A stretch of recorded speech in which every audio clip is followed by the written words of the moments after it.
त्वमादिदेवः पुरुषा पुराणः त्वमस्य विश्वस्य परम निधानम वेत्तासि वेद्यम च परम च धाम त्वया ततं विश्वमनंत रूप वायु यमः अग्निवर्णः शशांकः प्रजापतिस्त्वं प्रपितामहस्य नमो नमस्तेस्तु सहस्त्रकृत्वा पुनश्च भूयोऽपि नमो नमस्ते पुनश्च भूयोऽपि नमो नमस्ते।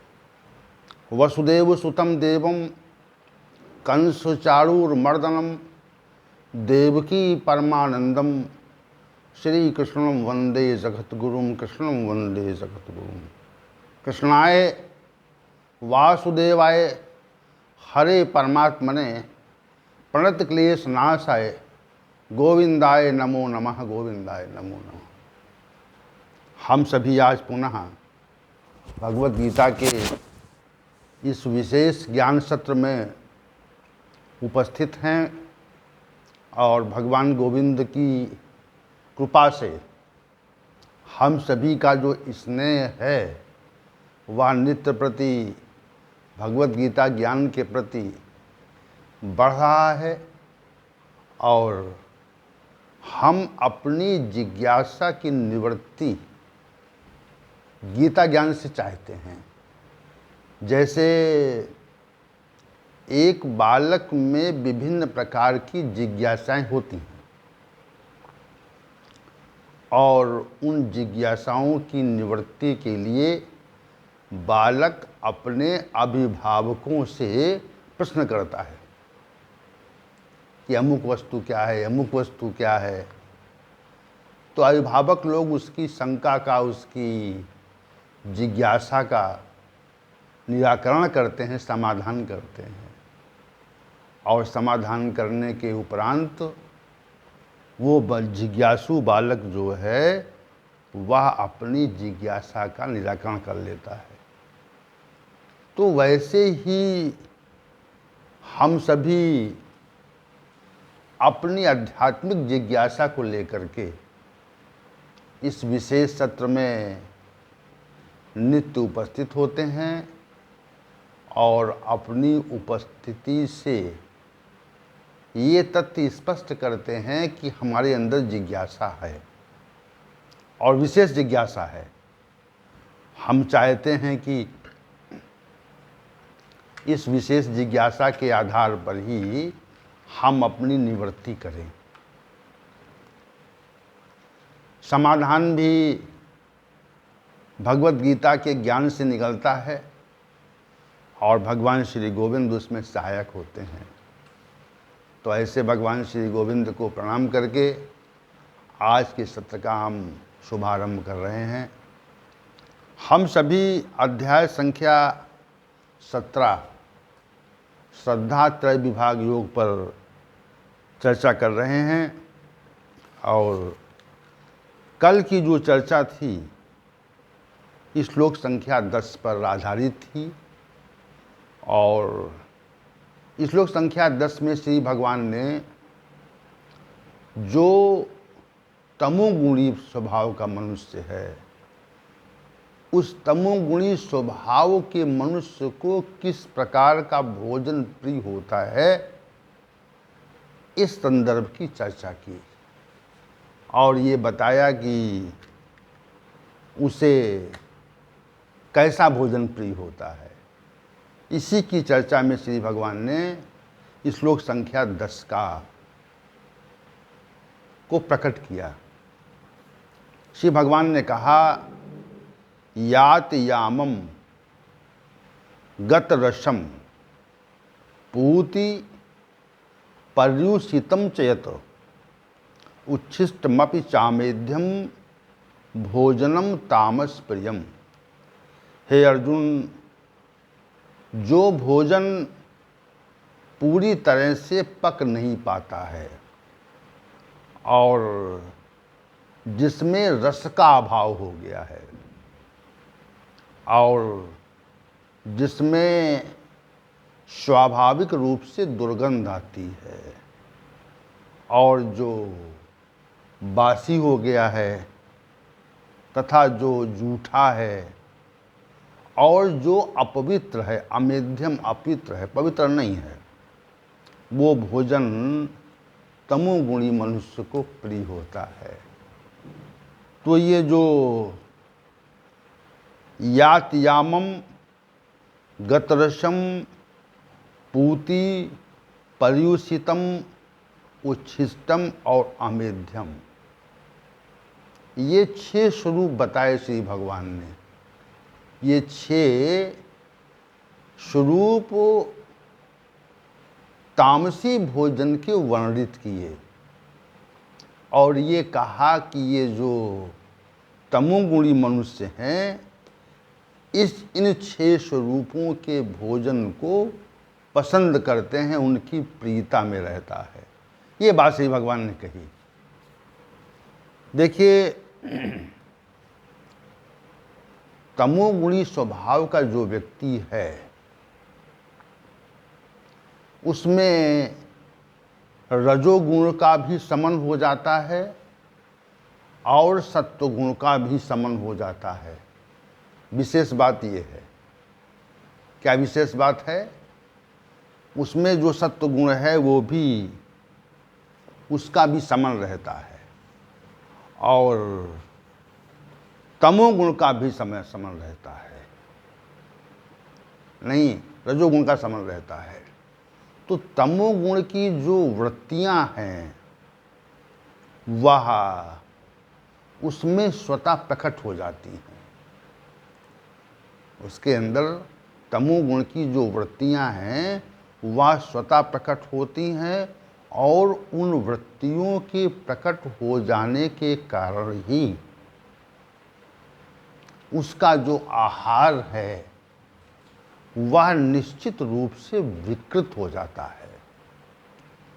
जिस भोजन को हम देख नहीं सकते, जिस भोजन को हम छू नहीं सकते और जिस भोजन को हम करने की इच्छा ही नहीं कर सकते, जिस विषय में विचार नहीं हो सकता, वैसा भोजन तमोगुणी मनुष्य को प्रिय होता है। देखिए कितनी विशद बात यहाँ पर है, कितनी विशेष बात है।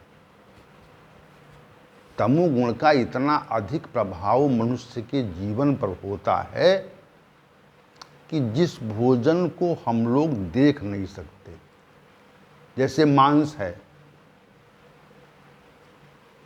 तो मांस की जो बिक्री जहां पर हो रही है,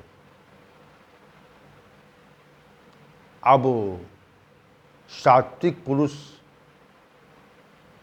अगर उस स्थान से निकलने की बाध्यता उसकी हो, उस स्थान से निकलने की उसकी बाध्यता हो, उसे निकलना ही पड़े,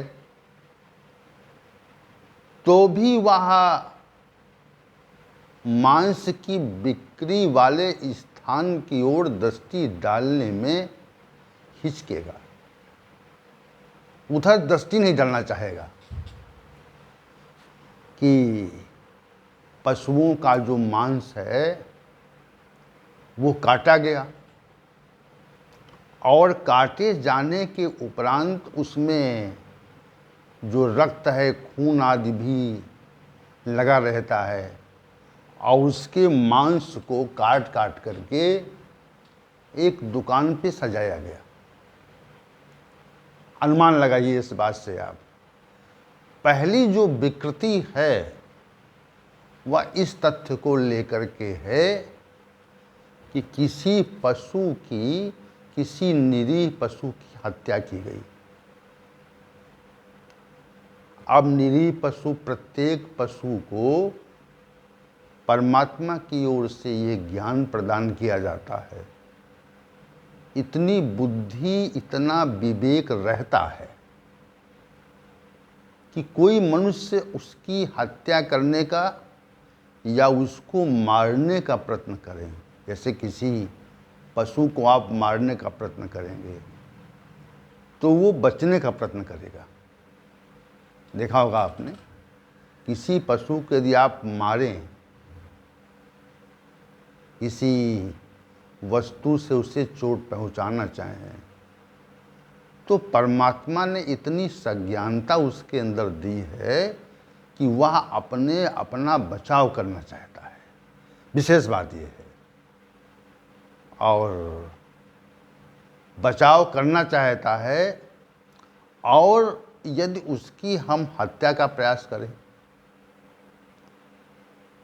तो उसके अंदर इतना विवेक होता है कि वह अपनी जान बचाने का प्रयत्न करता है। ये विवेक कहाँ से आया? ये विवेक जो है वह परमात्मा के द्वारा उस जीव में डाला गया है। विवेक उसके अंदर, बुद्धि महतत्व नामक तत्व उसके अंदर प्रकट रहता है। वो विकसित नहीं रहता जैसे हम लोगों में रहता है। तो उसको मारने की जो चेष्टा करते हैं हम लोग, तो निश्चित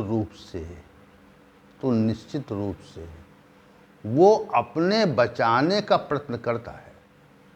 समझिए आप इस बात को, बचाने का प्रयत्न करता है। उस निरीह प्राणी की जबरदस्ती हत्या कर दी जाती है और उसके शरीर के अंगों को काट काट करके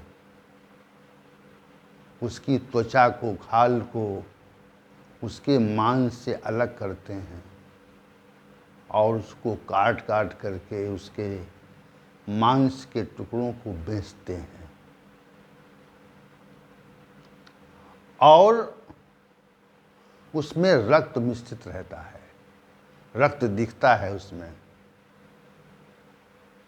और उसी मांस को लोग खरीद करके और उसको पकाकर खाना चाहते हैं। अनुमान लगाइए आप, इसको सहज अनुमान लगाइए कि जो व्यक्ति इस तरह का कृत्य करता है कि उसी मांस को पकाकर खाना चाहता है, किसी प्राणी के मांस को, किसी पशु के मांस को पकाकर खाने की इच्छा करता है, और उसमें उसकी रुचि होती है।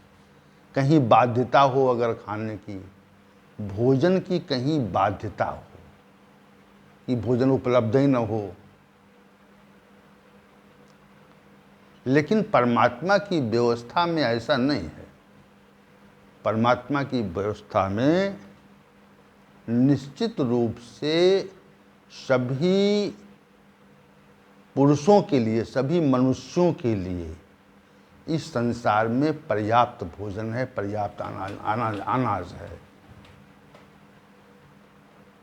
जो अनाज का संग्रह किया जाता है या उसको दूर देशों में निर्यात किया जाता है,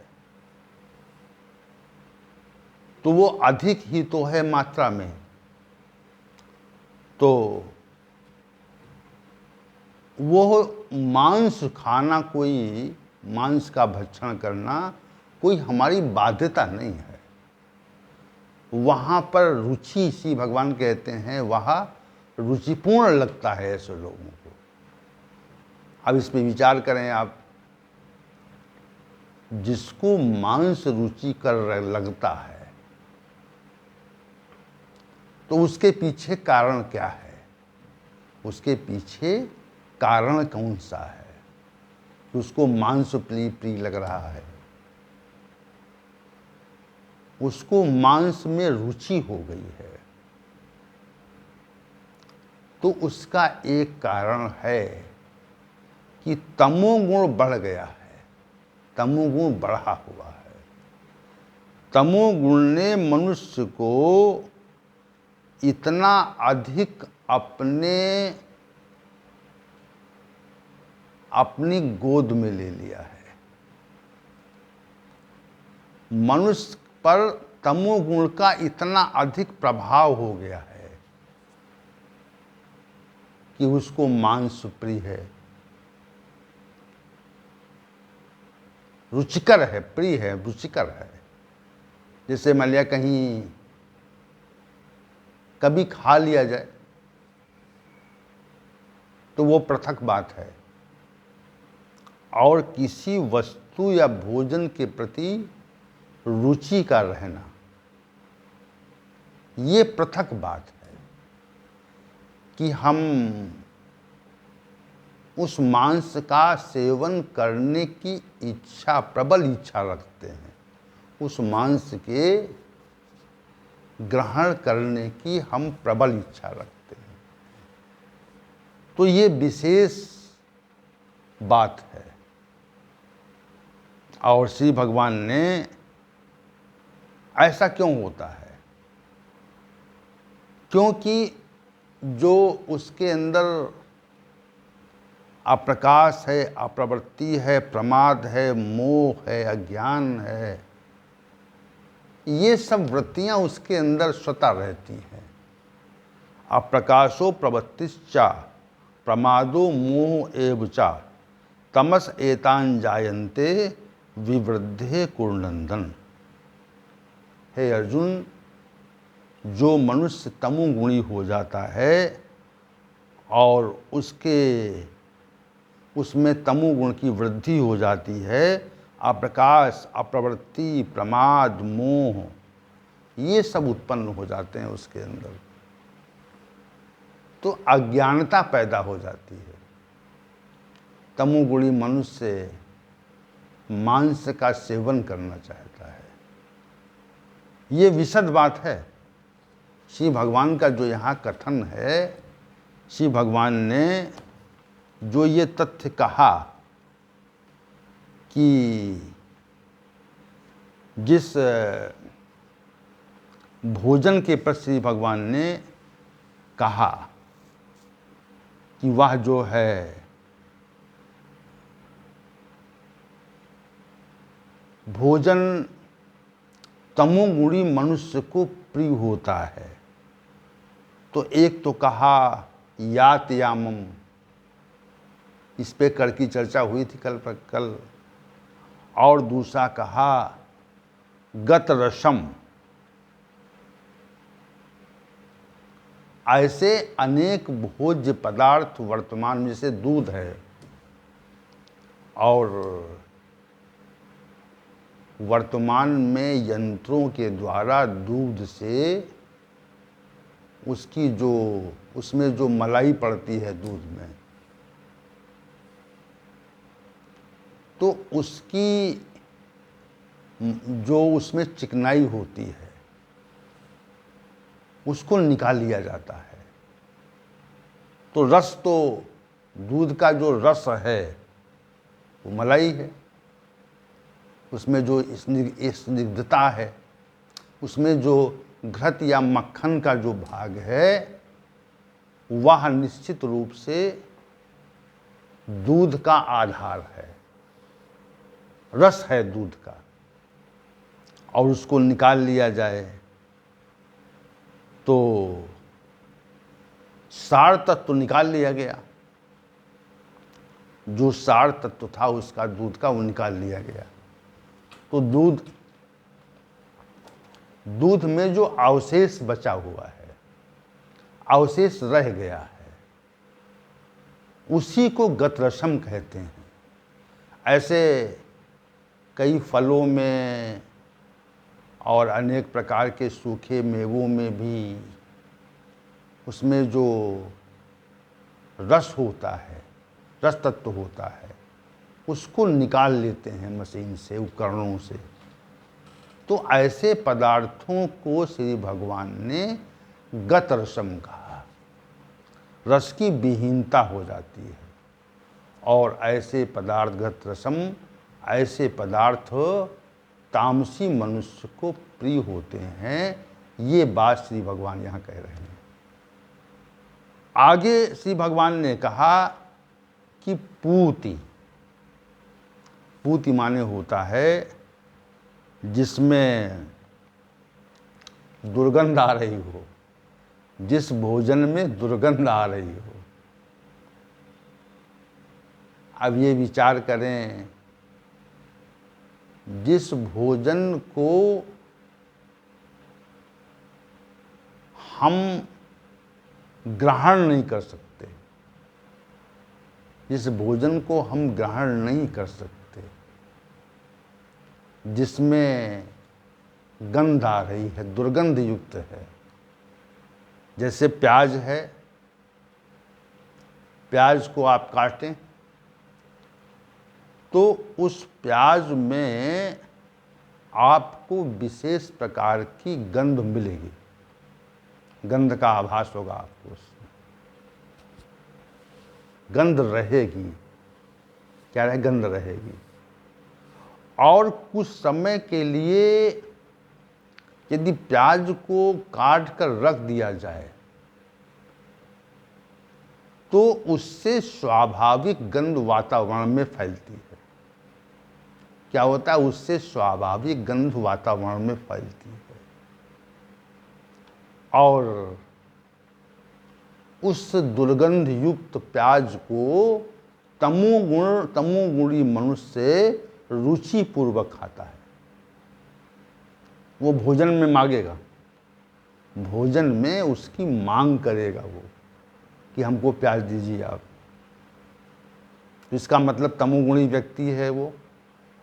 भोजन में ऐसे दुर्गंध युक्त पदार्थों का के सेवन की इच्छा करना, उसकी मांग करना, इससे उसकी परख होती है कि मनुष्य तमोगुणी है ये। पूति, आगे कहा पर्युषितम, जो बासी हो गया हो।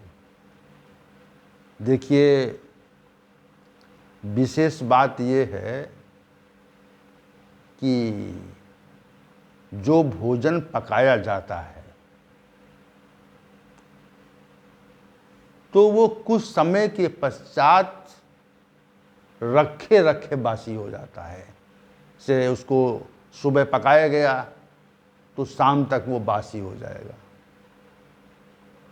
वो खाने की योग्य नहीं रहेगा। शाम को पकाया हुआ जो भोजन है वह प्रातःकाल उसको बासी कहते हैं कि बासी हो गया ये, और बासी कह करके उसको लोग ग्रहण नहीं करते। और यदि फ्रिज इत्यादि में न रखा जाए, वो उपकरणों में न रखा जाए तो उसमें गंध आने लगती है और कुछ समय के पश्चात उसमें कीड़े पैदा हो जाते हैं, विशेष गंध आने लगेगी।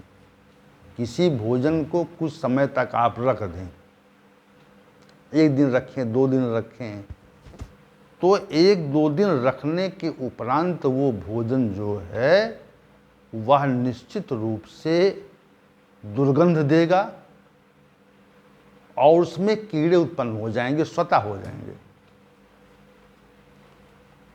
तो ऐसा जो भोजन, बासी भोजन जो है, वह भी तमोगुणी मनुष्यों को प्रिय होता है, ऐसा श्री भगवान का कथन है। ये जो पद कहा है पूति, पर्युषितम, ये पर्युषितम पद भी श्री भगवान ने तामसी भोजन की ओर संकेत करके इसका प्रकटीकरण किया। पर्युषितम कि बासी भोजन भी है तमोगुणी मनुष्य को प्रिय होता है। और 5वीं बात ये कही कि उच्छिष्टम, जूठा है जो। देखिए, भोजन की पवित्रता तभी तक है जब तक एक पात्र में एक व्यक्ति भोजन करे, उसमें कई व्यक्ति भोजन न करें। तो ये है भोजन की पवित्रता है। और एक ही पात्र में 2-3 लोग भोजन करने लगे तो ये है भोजन की अपवित्रता है और इसी भोजन को हम अपवित्र मानते हैं, अमेध्यम, उच्छिष्टम कहा करके श्री भगवान ने कहा उच्छिष्ट है, जूठा है, जो किसी व्यक्ति के द्वारा खाया गया हो और उसके कुछ भाग को छोड़ दिया गया हो।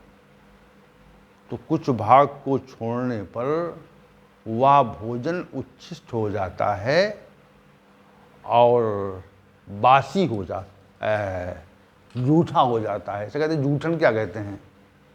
दूसरे के द्वारा ग्रहण किए भोजन को जो कुछ भाग को यदि छोड़ दिया जाए तो उसको जूठन कहते हैं। तो जूठा भोजन भी तमोगुणी मनुष्य को प्रिय होता है। इस पे आप विचार करें कि कैसे कैसा भोजन उसको प्रिय होता है। ये तमोगुण बहुत ही विकृत स्वरूप का गुण है, जिसके बढ़ जाने पर मनुष्य को इस प्रकार का भोजन प्रिय होता है। अंत में श्री भगवान ने कहा अमेध्यम। अमेध्यम, अमेध्यम का अभिप्राय महान अपवित्र से है, जो पवित्र नहीं है।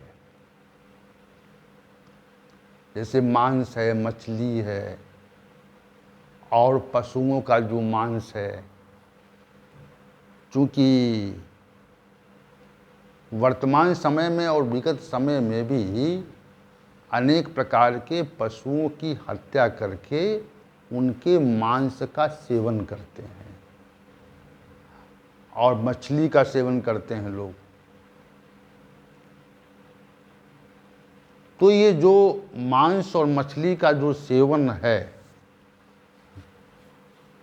ये महान अपवित्र भोजन है। इसको हम छूना नहीं चाहते। हमारे मन में इसको छूने की भी इच्छा नहीं होती। इसी तरह के भोजन की ओर श्री भगवान ने संकेत करके ये कहा, जो मांस मछली रूप अमेध्यम भोजन है, जो निश्चित रूप से अपवित्र है, ऐसा भोजन भी तामसी मनुष्यों को प्रिय होता है। अब उनकी प्रियता की बात स्पष्ट हो गई। 6 तरह के भोजन, 6 प्रकार के 6 स्वरूप बताए श्री भगवान ने। उनके भोजन के अवगुणों का विशेष रूप से वर्णन किया। तो ये जो श्लोक है, श्लोक संख्या 10 में ये स्पष्ट है कि ये जो तमोगुणी भोजन है वह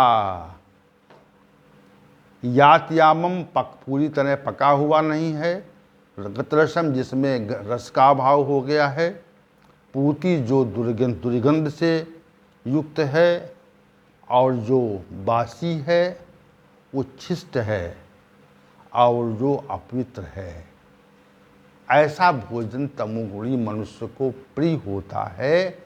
ये श्लोक संख्या 10 में श्री भगवान ने तमोगुणी मनुष्य की रुचि के संदर्भ में वर्णन किया। और इस प्रकार की रुचि, जिन व्यक्तियों में इस प्रकार के भोजन की प्रति रुचि होती है, उन मनुष्यों को हम तमोगुणी मनुष्य निश्चित रूप से मान सकते हैं। इसमें मानना ही है। क्या करना है? इसमें मानना केवल है। तमोगुणी मनुष्य, उनको हम मानते हैं, निश्चित रूप से तमोगुणी हैं वो लोग। ये बात हमने, ये तथ्य हमने इस श्लोक से प्राप्त किया कि तमोगुणी मनुष्य की रुचि कैसे होती है और उसकी परख कैसे होती है। इस तथ्य को श्री भगवान ने इस श्लोक संख्या 10 में पूरी तरह से वर्णित किया है। तो श्री भगवान ने श्लोक संख्या 8 में सात्विक स्वभाव के व्यक्तियों की रुचि के को बता करके सात्विक प्रकृति के व्यक्ति की पहचान को यहाँ पर प्रदर्शित किया। श्लोक संख्या 9 में राजसी पुरुष की रुचि को बता करके, भोजन की रुचि को बता करके राजसी मनुष्यों की परख को प्रस्तुत किया। और 10वें श्लोक में श्री भगवान ने जो तमोगुणी स्वभाव के व्यक्ति हैं उनकी रुचि को बता करके तामसी मनुष्यों को का लक्षण प्रकट किया। और इसके उपरांत श्री भगवान ने आगे श्लोक संख्या 11 में यज्ञ के संबंध में वर्णन कर रहे हैं। क्योंकि आज के सत्र का समय समाप्त हो गया है और कल के सत्र में हम 3 प्रकार के यज्ञों के संदर्भ में श्री भगवान ने जो वर्णित किया है उस पर कल की चर्चा को हम केंद्रित करेंगे। आज का सत्र समाप्त और कल के सत्र के लिए स्नेहपूर्ण आमंत्रण। ओम सहनावतु सहनौ भुनक्तु सह वीर्यं करवावहै तेजस्विनावधीतमस्तु मा विद्विषावहै। ओम शांति ही शांति ही शांति।